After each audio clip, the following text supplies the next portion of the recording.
Bună ziua, stimați colegi și bună ziua, dragi pacienți. Sau poate am putea să spunem chiar foști pacienți, pentru că cei care sunteți în sală astăzi și mereu sărbătorind cu noi, sunteți oamenii normali, redeveniți, oameni care pot să iubească, să trăiască, să respire, să mănânce, să se bucure de tot ceea ce îi înconjoară, de familiile care le-au stat alături în perioadele în care au fost suferinți și foarte bolnavi, sau poate alături de familii noi.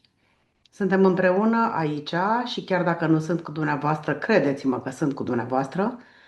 să sărbătorim a 21-a zi a transplantului și, de fapt, 26 de ani de la primul transplant hepatic reușit. Cred că fac parte dintr-o generație extraordinară, în primul rând pentru că am participat la începuturile transplantului și pentru că sunt aici cu dumneavoastră să mă bucur că ceea ce am făcut bine, am făcut pentru dragostea de oameni și de meseria care ne dă privilegiul să putem să vă avem în față, dovada vie și mulțumirea incomensurabilă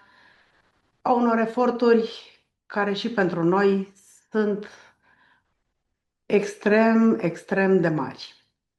Dar nu despre asta e vorba despre sărbătoare, despre șansa la viață, despre bucuria de a fi împreună